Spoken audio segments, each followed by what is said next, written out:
13th అని ఒక poster కనిపించింది మీ ప్రొడక్షన్ హౌస్ నుంచి. సో వన్ డే 13th అనేసి మళ్ళీ 12th అని పూజ చేస్తున్నారు. సో ఆ వన్ డే డేట్ కన్ఫ్యూజన్ ఏంటి సార్? అదేం లేదండి, మా వాళ్ళు ఊరికే కూర్చొని జస్ట్ డిస్కస్ చేస్తూ ఉన్నాము. అది బై మిస్టేక్ వాళ్ళు వేసారన్నమాట. మేము కన్ఫర్మ్ చేయలేదు. మా డిజిటల్ టీం వాళ్ళు ఏదో సౌండ్ చేయండిరా అంటే ఏదో సౌండ్ వస్తుందో చేసినట్టున్నారు అంతే సార్. అండ్ కిష్కిందపూడి ట్రైలర్ బాగుంది, లుక్స్ గుడ్ అండి, ఆల్ ది బెస్ట్. అండ్ మన శంకర్ వరప్రసాద్ గారు షూటింగ్ అప్డేట్ ఏంటి సార్? ఎంతవరకు వచ్చింది? వెంకటేష్ గారు ఎప్పుడు జాయిన్ అవ్వబోతున్నారు ఆ సినిమాలో? వెంకటేష్ గారు అక్టోబర్ నుంచి జాయిన్ అవుతారండి. Shooting update sir? షూటింగ్ ఇప్పుడు 5th నుంచి స్టార్ట్ అవుతుంది ఈ మంత్. ఆల్ ది బెస్ట్ అండి. Thank you. కౌశిక్ గారు ఆల్ ది బెస్ట్ అండి, ట్రైలర్ బాగుంది. Thank you. అండ్ మీ ఫస్ట్ సినిమాకి వచ్చేసరికి చావు కబుర్ చల్లగా ఒక డిఫరెంట్ అటెంప్ట్తో డెబ్యూ ఇచ్చారు. చాలా గ్యాప్ తర్వాత మళ్ళీ ఒక మంచి విజువల్స్తో ఆయన కూడా మంచి ఫ్రీ హ్యాండ్ ఇచ్చినట్టు ఉన్నారు సాహో గారు. ఆ విజువల్స్ చూస్తుంటే అవి తెలుస్తుంది కంప్లీట్లీ. సో అండ్ ఈ ఈ జానర్కి వచ్చేసరికి బేసిక్గా ఎంత మీరు మ్యాజిక్ చేసినా ఒక చిన్న రెగ్యులర్గా అనిపిస్తుంది. అంటే దెయ్యాలు బంగ్లా అనేది. ఇది కాకుండా ఇంకేం చెప్పబోతున్నారు, ఎలా ఎంటర్టైన్ చేయబోతున్నారు? అంటే ట్రైలర్ చూస్తే కొంచెం డిఫరెంట్గానే ఉంది. అదే అడగబోతున్నా, మీకు ట్రైలర్ రెగ్యులర్గా అనిపించిందా? లేదు, బట్ ఆ పాయింట్ కొంచెం రెగ్యులారిటీ కదా. సో అది కాకుండా ఇంకేం చెప్పబోతున్నారు ఆడియన్స్కి? డెఫినెట్లీ సినిమాలో చాలా ఉంటుంది మ్యాటర్. అంటే ట్రైలర్లో ఇచ్చిన ఇన్ఫర్మేషన్ చాలా తక్కువ. అంటే ఇప్పుడు ట్రైలర్లో మీకు యాక్చువల్ చూపించింది ఫస్ట్ 15 minutes అండి, కథ ఫస్ట్ 15 minutes. ఎందుకంటే మనం కథను రివీల్ చేయలేం, అందుకే మేము ట్రైలర్ కూడా మీకు ఎక్కువ చూపిలేపాం అనమాట. సో బట్ ఈ సినిమా మీకు ఒక ఎక్స్ట్రాడనరీ కాంటెంట్ డ్రివెన్ అండి. మీకు కథ ఫస్ట్ నుంచి స్టార్ట్ అయిపోతుంది, ఎక్స్ట్రాడనరీ కంటెంట్ ఉంటుంది. మీకు 2 hours ఏం జరుగుతుంది నెక్స్ట్ అని ఒక ట్విస్టులతోటి చాలా కథాబలంతో ఉంటుంది. ఐ మీన్ డెఫినెట్లీ మీరు ట్రైలర్లో చూసింది ఓన్లీ సెటప్ అంతే. సో మీకు ఏ హారర్ అయినా డెఫినెట్లీ ఒక సెంట్రల్ ఎలిమెంట్ ఉంటుంది, ఆ ఎలిమెంట్ చుట్టూ తిరుగుతుంది అనేది డెఫినెట్లీ అది అన్నిట్లో ఉంటుంది. కానీ అది కాకుండా ఇంకా చాలా ఉంటుంది సినిమాలో. సో మీకు ఫస్ట్ 15 minutesలో వన్స్ మీరు స్టోరీ లోపలికి ఎంటర్ అయిన తర్వాత నుంచి every scene will be unfolding until the climax. So climax వచ్చేదాకా ప్రతిసారి ఏదో ఒకటి కొత్తగా తెలుస్తూనే ఉంటుంది. సో ఆ క్యూరియాసిటీ 100% ఉంటుంది. And that is what we took care of యాక్చువల్గా. రైటింగ్లో ఆ ఫ్రెష్నెస్ ఉండాలి, ప్రతి సీన్ కొత్తగా ఉండాలని అనుకునే మేము దానికోసమే ట్రై చేసాం. అండ్ అది 100% అచీవ్ అయ్యామని మేము చాలా స్ట్రాంగ్గా నమ్ముతున్నాం. అనుపమ గారు చెప్పండి. ఏంటి మీరు చాలా అన్ఇంట్రెస్టెడ్గా కనిపిస్తున్నారు? నాకు ఒంట్లో బాగాలేదండి. అవునా? ఎంత ఇంట్రెస్ట్ వస్తుంది, జ్వరం. అవునా? అయ్యో, అంటే ఏంటి వచ్చిన దగ్గర చూస్తుంటే మీరు చాలా అన్ఇంట్రెస్టెడ్గా కనిపిస్తున్నారు. అదే జ్వరం అండి. సో నాకు ఒంట్లో బాగాలేదు, కానీ మన సినిమా కదా ప్రమోట్ చేయాలి కదా అని వచ్చేసాను. Very good, very good, very good. Saaho గారు సార్ ఇప్పుడు చిరంజీవి గారితో ఒక పెద్ద సినిమా చేస్తున్నారు. 200-250 కోట్ల పైనే ఉంటుందేమో. పైగా మరో పక్కేమో ఒక మీడియం రేంజ్ సినిమాలు కూడా మీరే ప్రొడ్యూస్ చేస్తున్నారు మీ ప్రొడక్షన్ హౌస్ నుంచి. అంటే ఏది ఎక్కువ కంఫర్ట్ ఉంది, ఏది ఎక్కువ టెన్షన్తో ఉంది అంటారు? లేదండి, ప్రతి సినిమాకి 2 ఉంటాయి. కంఫర్ట్ ఉంటుంది, టెన్షన్ ఉంటుంది, depending on movie to movie. అట్లాగా మనం ఈ ఫీల్డ్ మనం నచ్చే వచ్చాం కాబట్టి everything we have to take it in a positive way only కదా. టెన్షన్ ఉన్నా చేయాలి, కంఫర్ట్ ఉన్నా చేయాలి. అంటే చాలామంది ప్రొడ్యూసర్లు ఈ మధ్యకాలంలో ఎక్కువగా మాట్లాడే మాట పెద్ద సినిమాలు చేసుకోవడమే కంఫర్ట్, చిన్న సినిమాలు మీడియం సినిమాల మీద రిస్క్ ఎక్కువ ఉంటుంది అంటున్నారు. ఏంటి మీ ఉద్దేశం ఏంటి? ఎలా నడుస్తుంది ఇండస్ట్రీ ట్రెండ్? అది ఏంటంటే కొంచెం ఈ లాస్ట్ 6 months నుంచి ఓటీటీ ప్రాబ్లం వల్ల ఆ ఫీలింగ్ అయితే ఉందండి. బట్ డెఫినెట్గా మనం బడ్జెట్స్ కానీ అన్ని కంట్రోల్లో చేసుకుంటే డెఫినెట్గా any project is safe project. And ఇంకొకటి నాకు తెలిసిన విషయం ఏంటంటే భైరవ్ ఆయన ప్రీవియస్ ఫిల్మ్ కంటే కూడా కంట్రోల్డ్ బడ్జెట్లో చేశానని తెలిసింది.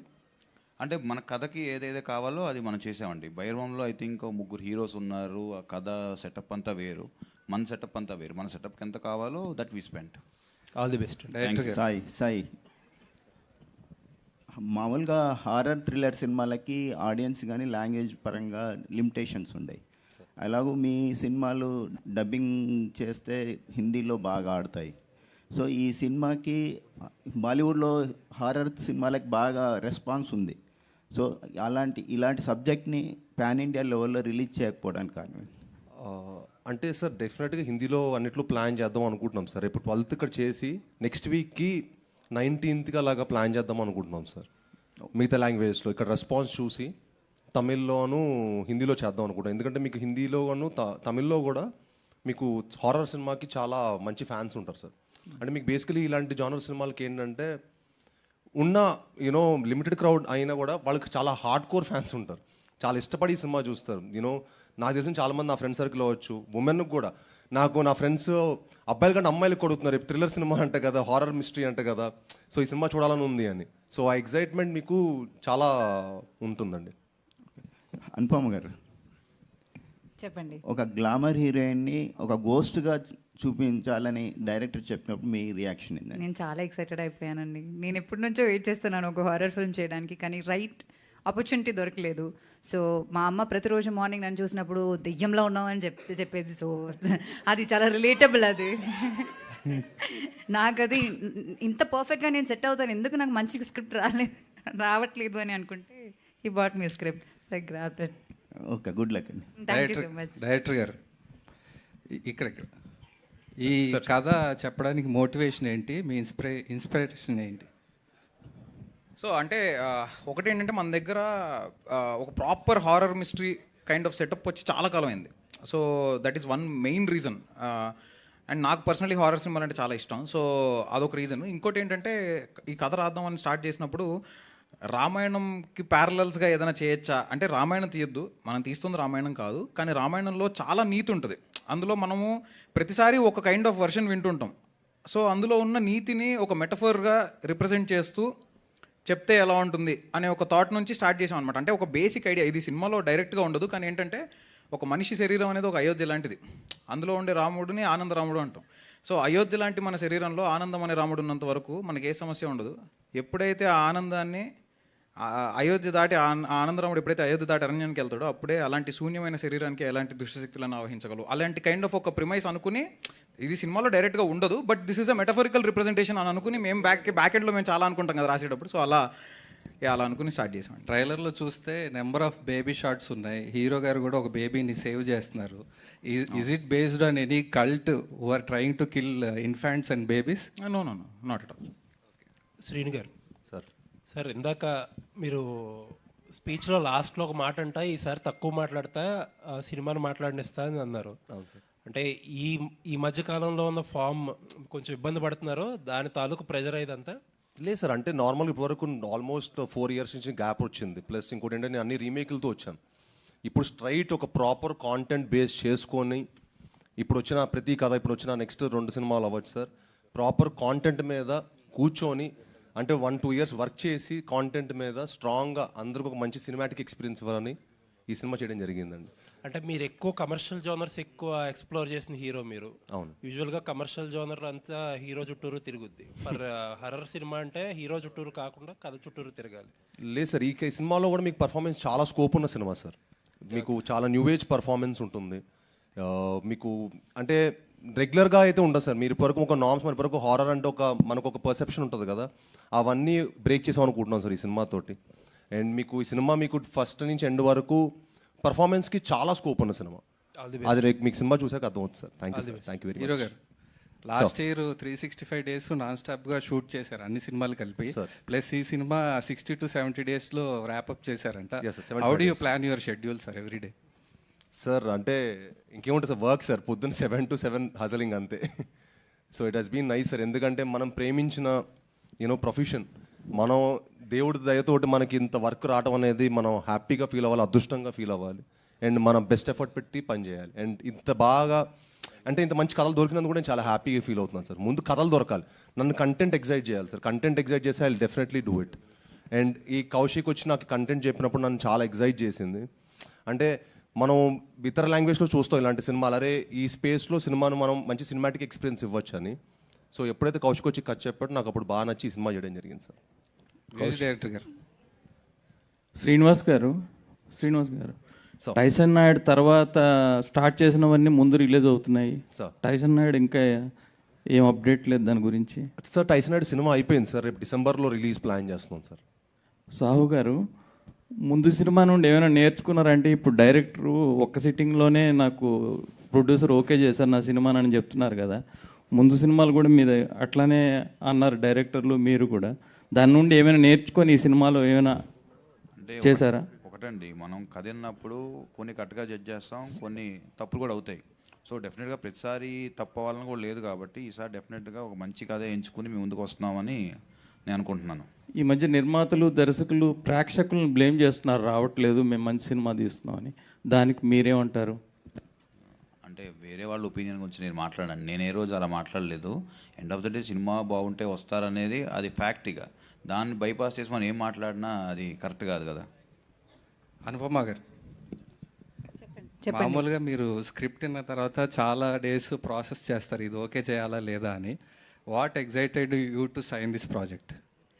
ఆయన నరేష్నే అండి, ఆయన ట్రాప్ చేశారు, చాలా బాగా నరేట్ చేశారు. మీరు విన్నారు కదా ఆయన డైలాగ్స్ అలా చెప్పారని. సో మొత్తం సినిమా 2.5 3 hours అలా కూర్చుని అలా అలా అలా ఆయన చెప్పారు. సో ఐ వాజ్ లైక్ చాలా కన్విక్షన్ ఉన్న ఒక డైరెక్టర్. లేకపోతే ఒక స్క్రిప్ట్ని ఇలా బై హార్ట్ చేసుకుని అలా ఫీల్ చేసుకుని యాక్ట్ చేసుకుని చూపించి అలా చేయడం అనేది చాలా తక్కువ. So no matter what, and also my character కొంచెం డిఫరెంట్ ఉంది. నేను ఇప్పుడు దాకా చేయలేదు ఇలాంటి ఒక సినిమా. సో దెన్ వై నాట్, అలాంటి ప్యాషనేట్ డైరెక్టర్స్తో వర్క్ చేయడం అనేది నాకు చాలా ఇష్టం. So that's why. కౌశిక్ అయ్యా, సో డైలాగ్స్ ఫెంటాస్టిక్ ఉన్నాయండి, అసలు అదరగొట్టారు. సో మీకు ఏమైనా థియేటర్ ఎక్స్పీరియన్స్ ఉందా, లేకపోతే యాక్టర్ కావాలనుకుని డైరెక్టర్ అయ్యారా? అలాంటి మిమిక్రీ ఆర్టిస్ట్ సార్. లేదు అలాంటిది ఏం లేదు సార్. యాక్చువల్గా నాకు కథ చెప్పేటప్పుడు పేపర్ చూసుకొని చెప్తే డిస్ట్రాక్ట్ అయిపోతుంటాము. సో నేను కథ అంతా scene to scene, dialogue to dialogue అసలు ఒక పీస్ ఆఫ్ పేపర్ చూడకుండా చెప్పాలి అనేది నాకు అర్థమయ్యి నేను అప్పటి నుంచి అలా నరేషన్ అనేది అలవాటు అయిపోయింది. చిన్నప్పటి నుంచి సినిమాలు చూడడం వల్ల ఆ పిచ్చి వల్ల తెలియకుండానే మనం ఆ క్యారెక్టర్ ఎలా బిహేవ్ చేస్తుంది, ఈ క్యారెక్టర్ ఎలా మాట్లాడుతుంది అనేది మనకి అది బ్లడ్లోనే సినిమా అనేది చిన్నప్పటి నుంచి ఉంది. సో అలానే సాహిత్యం మీద మీకు ఇంత పట్టు ఎలా వచ్చింది ఏంటి? నాకు ఆనెస్ట్ ఓన్లీ విషయం తింటారు సార్. చేతన్ భరద్వాజ్ గారు సార్, బేసిక్గా మూవీస్కి బీజిఎం చాలా అవసరం. సో ఇలాంటి సినిమాలకైతే ఇంకా బీజిఎం కొత్త, అంటే ఈ సినిమాకి సంబంధించి మీరేమన్నా కొత్తగా ఎక్విప్మెంట్స్, ఇన్స్ట్రుమెంట్స్ ఏమన్నా యూజ్ చేయడానికి ఏమన్నా? యా, నేను ఎప్పుడు ఫస్ట్ జనరల్గా సబ్జెక్ట్ చెప్తున్నప్పుడే ఒక ఆరా అనేది అది ఏ కైండ్ ఆఫ్ జానర్కి సంబంధించింది అండ్ దానికి పెక్యులియర్గా ఏ కైండ్ ఆఫ్, అంటే మనకి సౌత్ ఇండియన్ కలర్ని ఇన్ఫ్యూజ్ చేయాలి. కొత్తగా ఏమన్నా చేయాలన్నా కూడా అది సౌత్ ఇండియన్ కలర్ కూడా ఇన్ఫ్యూజ్ చేస్తే ఒక రెస్పాన్సిబుల్ జాబ్గా ఆడియన్స్ కూడా ఆల్రెడీ అడాప్ట్ అయిన టోనల్ కలర్లోనే కొంచెం కొత్తగా ఏమన్నా కొట్టాలి అన్న పాయింట్ ఆఫ్ వ్యూలో కొన్ని ఇన్స్ట్రుమెంటల్గా, ఒకవేళ సపోజ్ ఒక స్ట్రింగ్ ఇన్స్ట్రుమెంట్ ఉంటే దాన్ని ఇంకో రకంగా ఎలా వాడచ్చు, డీట్యూన్ చేసి వాడచ్చు, అలా ఏమైనా ఎక్స్పెరిమెంటల్గా చాలా అటెంప్ట్స్ చేసాం ఇందులో కూడా మూవీలో. సో చాలా కొత్త ఎక్స్పీరియన్స్ క్రియేట్ చేస్తుంది డెఫినెట్లీ. సో కొత్తగా ఏమైనా యూజ్ చేశారా, అంటే ఎక్విప్మెంట్స్ ఏమన్నా కొత్తగా ఇప్పుడు వరకు యూజ్ చేయింది ఏమన్నా పర్టికులర్గా కిష్కిందపురికి ఏమన్నా కొత్తగా యూజ్ చేశారా? యూజ్ చేసిన స్ట్రింగ్ ఇన్స్ట్రుమెంట్స్ అవ్వచ్చు ఏమన్నా, అవి కొత్తగా ఇంప్లిమెంటేషన్ కొత్తగా చేసాం. యాక్చువల్లీ డీట్యూన్ అంటే దాన్ని కొంచెం ప్రాపర్గా ప్లే చేయకుండా కొంచెం చిన్న అబ్నార్మల్గా ప్లే చేయడం కానీ, అండ్ ఈవెన్ సింథసైజర్స్ చాలా కొత్తవి యూజ్ చేసాం యాక్చువల్లీ కొన్ని టోనల్ కలర్కి డిఫైన్ చేయడానికి. అనుపమ గారు చెప్పండి. మ్యామ్ ఇందాక మాట్లాడుతూ ఇంతకుముందు కొన్ని వచ్చినాయి కానీ బట్ కిష్కిందపురి నచ్చింది అని అన్నారు. సో ఇంతకుముందు మీరు ఎన్ని హారర్ స్టోరీస్ రిజెక్ట్ చేసి ఉంటారు, ఎన్ని విను? చాలా చేసి ఉంటాను. అంటే హారర్ చేసినప్పుడు ఆ భయం రావాలి నాకు. నేను చాలా హారర్ సినిమాలు చూసాను చిన్నప్పటి నుంచి. నేను ఇప్పుడు కూడా నాకు చాలా ఇష్టం హారర్ ఫిల్మ్స్. అంటే థియేటర్కి వెళ్ళిపోతాను. తుంబాడ్ రిలీజ్ అయినప్పుడు మళ్ళీ రిలీజ్కి వెళ్ళి చూసిన పర్సన్ నేను. సో అలాంటి ఫిల్మ్స్ చాలా ఇష్టం. సో ఏ హారర్ ఫిల్మ్ అయినా ఇట్ షుడ్ స్కేర్ యూ, లేకపోతే చేయకూడదు. That's what it was.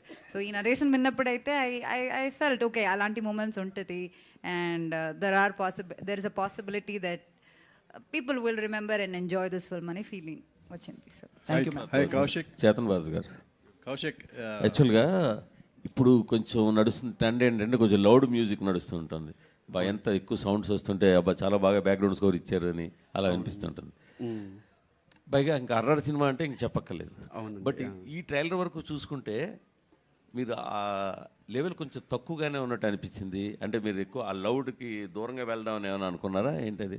అంటే జనరల్గా టోనల్ కలర్, ఇన్స్ట్రుమెంటల్ కలర్ బట్టి ఒక్కోసారి పర్కషన్స్ ఎక్కువ ఉన్నా కూడా, ఇప్పుడు మ్యూటెడ్ పర్కషన్స్ అని అలా కొన్ని ఉంటాయి అన్నమాట. సో అవి ఏం చేస్తాయంటే ఆ ఇంపాక్ట్ఫుల్గా స్టోరీ ఏంటి, స్టోరీకి ఎలా ఇన్ఫ్యూజ్ చేయాలి, స్టోరీని డీవియేట్ చేయకూడదు మ్యూజిక్ అనుకునేది నేను ఎప్పుడు అనుకుంటూ ఉంటాను ఎప్పుడైనా చేస్తున్నప్పుడు.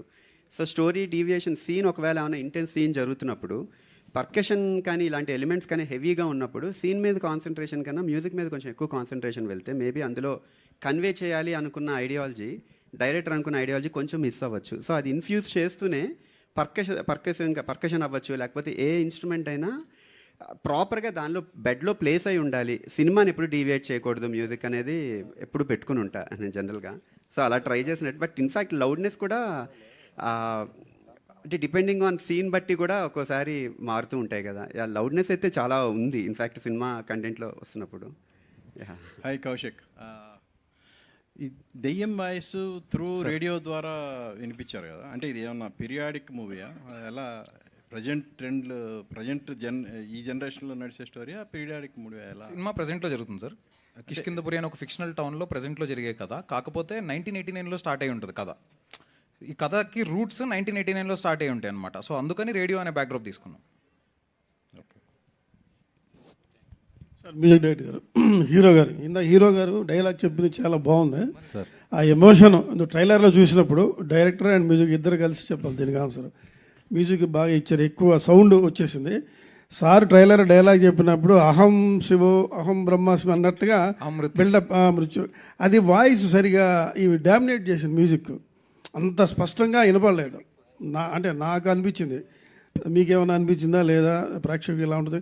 మ్యూజిక్ బాగా డామినేట్ చేసిన డైలాగ్ని మీరు అబ్జర్వ్ చేశారా? నాకు పర్సనలీ నాకు అనిపించలేదు సార్. అంటే బికాజ్ మేబీ మీరు ఒకసారి ఆన్లైన్లో కూడా చూడండి తర్వాత, బట్ డెఫినెట్లీ డైలాగ్ అయితే చాలా క్లియర్గానే ఉంటుంది సార్. ఓకే, ఈ సౌండ్ బాగా వినపడింది డైలాగ్. ఇంకోటి ఏంటంటే సైలెన్స్తోనే హర్రర్ని జనాల్ని చంపేయచ్చు కదా, అంత సౌండ్ అవసరమా? హాలీవుడ్ సినిమాల్లో చాలా పొలైట్గా ఎక్కడ పెట్టాలి అక్కడ పెడతారు కదా. అదేనండి యాక్చువల్లీ డిఫరెంట్ కైండ్ ఆఫ్ పర్స్పెక్టివ్తో ఒక హర్రర్ అనేది ఒక ఇన్స్ట్రుమెంటల్ కల్చర్ నుండి మీరు అన్నట్టు సైలెన్స్ కూడా చాలా ప్లేసెస్లో ఉంది. బట్ ట్రైలర్ అనగానే కొన్ని ప్లేసెస్లో ట్రాన్సిషన్ సౌండ్ డిజైన్కి ప్రామినెన్స్ ఇస్తూ కొంచెం బ్లాస్ట్లు కానీ అవన్నీ అవుతున్నప్పుడు సౌండ్ డిజైన్ ప్రామినెన్స్ ఇస్తూ అట్ ది సేమ్ టైం అంటే ట్రైలర్ అనగానే ఒక ప్యాక్డ్ కంటెంట్ కదా. సో దానిలో ఒక ఎపిక్ మూమెంట్స్ ఏంటి, ఒక విజువల్ ఎపిక్ మూమెంట్కి how we are able to convey the emotional depth ఒకటి మ్యాటర్స్ అవుతుంది. ఇప్పుడు హర్రర్లో ఇందులో ఒక ఎమోషనల్ డెప్త్ కూడా ఉంది. అండ్ దాంతోపాటు సైలెన్స్ డెఫినెట్లీ కొన్ని ప్లేసెస్ థియేట్రికల్గా ఉన్న స్కోర్లో అయితే సైలెన్స్ చాలా ప్లేసెస్లో ఉంటుంది. ఆల్ ది బెస్ట్ హీరో గారు, all the best. Thank you sir. Saaho గారు అండ్ ద హోల్ టీమ్ చాలా బాగుంది. మీ ట్రైలరు చాలా ఇన్క్విజిటివ్గా ఉంది, ఇంట్రిగ్యూయింగ్గా ఉంది. All the very best for the result. కాకపోతే ఇప్పుడు మీరు చేసే సినిమాల మోడల్లో లైలా చేశారు గతంలో, అండ్ ఇప్పుడు చిన్న సినిమాలు లేదా ఒక మోడరేట్ బడ్జెట్స్లో ఫిల్మ్స్ కనుక తీసుకుంటే అంటే హీరోకి నచ్చింది కదా, ఎలాగా డైరెక్టరు ఒక కథని ఒప్పించుకుని వచ్చాడు ఒక కాంబినేషను అని చెప్పి చేస్తున్న సినిమావా ఇది? అండ్ మీకు కంప్లీట్గా కథ మీద అథారిటీ ఉండి ఈ కథ గ్యారంటీగా బాగుంటుందని చేస్తున్న సినిమా సార్ ఇది? లేదండి, ఫస్ట్ కథ నాకే చెప్పాడు డైరెక్టర్, చెప్పాకే తర్వాత హీరో గారు చెప్పారు. సో నాకు బాగుంది అన్నాక అప్పుడు మేము ఏ హీరో చేస్తే బాగుంటుంది నా ఆప్షన్స్లో అలాగే వెళ్ళారా శ్రీనివాస్ దగ్గరికి? ఓ వాళ్ళిద్దరు మీ దగ్గరికి రాలా? లేదు సార్, ఫస్ట్ సాహు గారికి చెప్పారు. అండ్ శ్రీనివాస్ ఈ హారర్ ఫిల్మ్స్కి ఎంత గొప్ప నటుడు నటించినా ఫైనల్గా the element of horror takes the lead. Hero zero అయిపోతాడు అక్కడ, అంతా హారరు దెయ్యమే కనిపిస్తుంటుంది సినిమా అంతా. ఇందులో what will you score as a hero? I didn't understand really. ఎందుకంటే నువ్వు చాలా తాపత్రయపడుతుంటావు కదా, పెద్ద హీరో అవ్వాలి, గొప్ప హీరో అనిపించుకోవాలనే ఒక స్ట్రగుల్ ఎక్కువ ఉంటుంది నీలో. What will you achieve from this? అంటే సార్ ఇప్పుడు అన్ని కైండ్ ఆఫ్ సినిమాలు చేస్తేనే మనం ఆ స్థాయికి వెళ్తాం సార్. అన్ని రకాల అంటే ఈ కుర్రాడు ఏ కథలన్నీ చేయగలుగుతాడు. ఇప్పుడు మీరు ఒక అజయ్ దేవ్ గారిని ఇలా చూసుకుని శైతాన్ చేస్తారు, సూర్యవంశీ చేస్తారు, సింగం కూడా చేస్తారు. సో అన్ని రకాల సినిమాలు ఒక యాక్టర్గా మనం చేస్తేనే మనం ప్రూవ్ చేసుకోగలుగుతాం సార్. సో ఇప్పుడు నేను రాక్షసుడు లాంటిది చేశాను, సీత చేశాను. సో నాకు ఇలా కొత్త కొత్త స్పేస్ ఆఫ్ సినిమాలు, కొత్త జానర్లు ఎక్స్ప్లోర్ చేయడం చాలా ఇష్టం సార్. బట్ మీరు సెప్టెంబర్ 12th రోజు ఈ సినిమా చూసిన తర్వాత మీరు అంటారు, ఓ ఇందుకు చేసావా అని. మీరు డెఫినెట్ మీరే